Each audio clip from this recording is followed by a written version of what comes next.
আসসালামু আলাইকুম সবাই কেমন আছেন? আমি আলহামদুলিল্লাহ ভালো আছি। তো কিছুদিন যাবত আমি ব্লগ কুকিং ব্লগগুলা রেগুলার দিতে পারতেছি না, কারণ শারীরিকভাবে একটু অসুস্থ। তারপরে এমনিতেও মন মানসিকতা ভালো না, কারণ আসলে ভালো লাগে না আর কি ওরকমভাবে। তো আজকে হালকা পাতলা বাসায় কী রান্না হয়েছে ওগুলো আপনাদের সাথে শেয়ার করব। তো চলুন দেখি কি রান্না হয়েছে আজকে।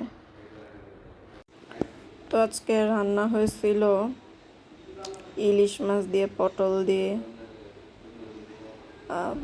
এটা আর কি রান্না প্রায় শেষ, তখন এই ফুটেজটা নেওয়া হয়েছে। আসলে আমি যার দিয়ে ভিডিওগুলো করাই, সে চেষ্টা করে, তার আপ্রাণ চেষ্টা করে যাতে ভিডিওগুলো সে ভালোভাবে নিতে পারে।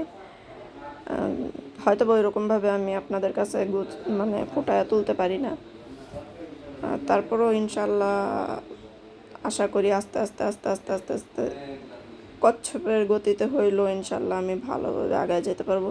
তো এখানে আর কি রুই মাছ ভুনা করার জন্য নেওয়া হয়েছিল। তো তেল দিল, পেঁয়াজ দিল, লবণ দিল, একটু হলুদ দিল। এখন এটাকে একটু ভাজা ভাজা করা হইব।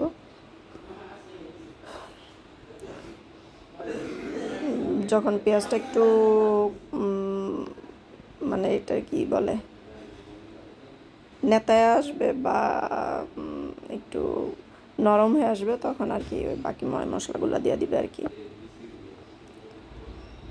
তো আর কার কি অবস্থা? বাংলাদেশের অবস্থা তো জানেনই, আর কি বলবো, বলার মতো কিছু নাই। এই তো কয়েকদিন হয়েছে মাইলস্টোন স্কুলের ঘটনাটা, হয়তো বা এখন আমরা অনেকেই এটা ভুলে গেছি।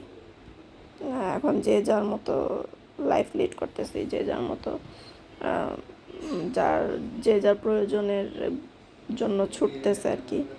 ওইটা এখন আর পিছনে ফিরে তাকানোর সময়টুকু হয়তো বা আমাদের নাই। এতটুকু দোয়া করি যাতে আল্লাহ ওদের ভালো রাখে আর কি। আজান দিতেছে, আজানের পরে আপনাদের সাথে আবার কথা হবে। তো যেটা বলতেছিলাম, আসলে জীবনের গতিতে চলে, আর জীবন তো থেমে থাকে না। আমাদের জীবিকার চাহিদাতে হোক, আমাদের ওইরকমভাবে চলতে হবে, এটাই স্বাভাবিক। তো দোয়া করি আল্লাহ এখনও আমাদের যে ছোট ছোট ভাই বোনগুলা, বাচ্চাগুলা অসুস্থ আছে, ওদেরকে আল্লাহ সুস্থতা দান করুক, আর এটার মূল যেই কারণটা ওইটা বের হয়ে আসুক। তো এখন রান্না হচ্ছে কলা দিয়ে শিং মাছ, শিং মাছের ঝোল আর কি। তো এটা আমার জন্য মূলত রান্না হইতেছে, কারণ ডক্টর বলছে যে শিং মাছের ঝোল ঝোল টাইপের খাবার খাইতে আর কি। রোগী হইলে যে ভাই কত সমস্যা, এটা খাওয়া যাবে না, ওইটা খাওয়া যাবে না, এভাবে খাইতে হইব, এভাবে খাইতে হইব। প্রথম যখন অসুস্থ হয়েছিলাম, তখন তো আমার মা আমার জন্য কি বলবো, যেইভাবে বলছে ওইভাবেই করছে।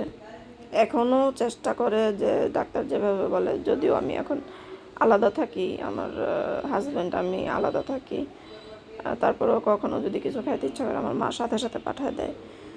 এখন আমি ট্রিটমেন্টের জন্য আমার মার বাসায় প্রায় 1.5 মাস যাবত আছি, হয়তো আরও অনেক দিন থাকতে হইব, কিছুদিন থাকতে হইব।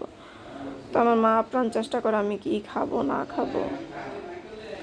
তো এই তো আজকের রান্নাবান্না ছিল, হয়তো বা অনেক কথা বলে ফেললাম। যদি কোনো এরকম কোনো কথা বলে ফেলি যেটাতে আপনাদের খারাপ লাগছে, তো এটার জন্য সরি, ক্ষমা সুন্দর দৃষ্টিতে দেখবেন। আর আজকের খাবারগুলো তো দেখলেনই, ছিল চিংড়ি মাছের বড়া, তারপরে পটল আলু দিয়ে ইলিশ মাছ, তারপরে ছিল কলা তরকারি, তারপরে ডাল দিয়ে, ডাটা দিয়ে চচ্চড়ি, আবার এমনিতে ডাল। তো সবাই ভালো থাকবেন, আমার জন্য দোয়া করবেন। আল্লাহ হাফেজ।